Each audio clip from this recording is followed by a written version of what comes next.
He didn't just win the title, he made a statement. 30 straight outdoor hard-court wins, a 6-1, 6-2 demolition in the final, and now a debate that's splitting the tennis world in half: should Carlos Alcaraz be getting paid more than Jannik Sinner just to show up? Because what happened in Doha wasn't just another ATP 500 trophy. When Carlos Alcaraz lifted the Qatar Open trophy for the first time in his career, he didn't just add 500 ranking points, he tightened his grip on the sport, and maybe, just maybe, he shifted the business power balance too. Let's rewind for a second. Coming into Doha, Alcaraz was already riding momentum that honestly feels unfair. He had just completed his career Grand Slam in Australia. Think about that. At his age, he walks into Qatar not chasing validation, not chasing form, but stacking dominance. And what does he do? He wins his 12th consecutive match. He crushes Arthur Fils in the final 6-1, 6-2 like it's a practice set. No drama, no nerves, just surgical tennis. Meanwhile, Jannik Sinner, the world number 2, exits in the quarterfinals after losing to Jakub Mensik. A solid player, yes, but if we're talking about separation at the very top, that loss matters. And here's where things get spicy.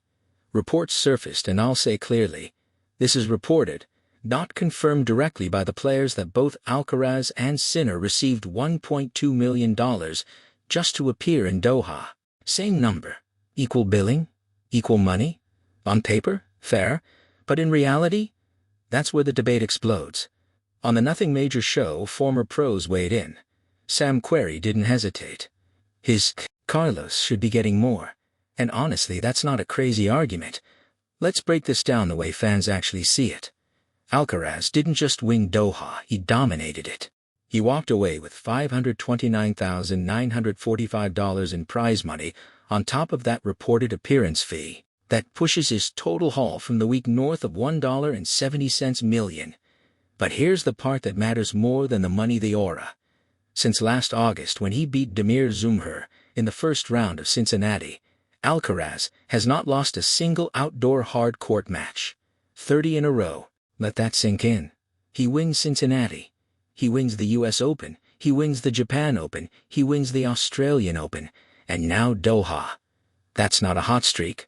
That's territory control. So, when Querrey says Carlos should be getting a little more, he's not just talking about star power. He's talking about leverage. And if you think appearance fees are just about ranking, you're missing the bigger picture. They're about ticket sales, energy, buzz, global draw. Jack Sock even chimed in, saying Alcaraz puts on more of a show, sells more tickets. And this is where it gets uncomfortable for some fans, because Sinner is brilliant, calm, clinical, efficient. But Alcaraz? He's electric. He sprints for impossible balls. He grins mid-rally. He fist pumps like every point matters. He plays like he's 10 years old on a public court, except he's dismantling professionals. That's marketability. John Isner brought up their exhibition in South Korea, where both reportedly made $2.3 million. That makes sense. Exhibitions are entertainment events, equal billing works. But in a competitive ATP 500, when one player wins and the other exits in the quarters, that's where the numbers start to feel outdated. Now here's the curiosity gap nobody is talking about yet, and stick with me on this. What happens if this streak continues through Indian Wells? Because that's next. Alcaraz heads to the Indian Wells Masters in California, with a chance to extend his outdoor hard-court win streak even further. Last year, he reached the semi-finals before losing to Jack Draper. If he wins Indian Wells this year, if he pushes that streak into the mid-30s, tournament directors around the world are going to have a problem. Because at some point, equal appearance fees stop making business sense. Now let me be clear, this is not anti-Sinner. It's pro-performance. Right now, Alcaraz leads Sinner by 3,150 ranking points. That's not a gap. That's a canyon. And tennis is entering a new era. The big three are no longer dominating the headlines.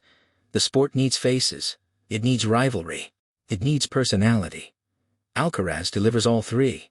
There's something about the way he wins that feels generational. It's not just heavy topspin and speed. It's imagination. It's swagger without arrogance. And when he beat Arthur Fils in that Doha final, the scoreline didn't just show superiority, it showed control. The scary part? He made it look easy. You know what's wild? We might be witnessing the beginning of a run that people talk about the way they talk about prime Federer hard court seasons. And I don't say that lightly. Because dominance isn't just about trophies. It's about inevitability. Right now, on outdoor hard courts, Alcaraz feels inevitable. And here's the business twist nobody wants to say out loud: inevitability sells. Fans don't just buy tickets to see competition, they buy tickets to see history unfolding. So, if you're a tournament director in Asia, the Middle East, or North America, and you have a limited promotional budget, who are you prioritizing? The guy on a 30-match outdoor hard court streak with multiple titles in the last 6 months? Or the guy chasing him? That's the real question. And that's why Querrey's comment hit different. I give Carlos $1.4 million and Jannik $1 million. It sounds small, just a $400,000 difference. But symbolically, that's huge, because it signals hierarchy. Tennis has always been sensitive about hierarchy. Rankings are objective. Money is negotiation. If Alcaraz starts commanding clearly higher appearance fees, it sends a message across the locker room. This is his era. Now, let's zoom out. What makes this run even more absurd is how calm he looks doing it. No visible pressure, no tight matches in Doha, just control. He didn't drop a set in the final rounds. He didn't wobble. And when you combine that with a completed career Grand Slam, that's legacy acceleration. We're not talking about potential anymore, we're talking about positioning. And the crazy part? He's still evolving. If you watch that Doha final closely, you saw improved serve placement. You saw smarter point construction. You saw patience. That's dangerous.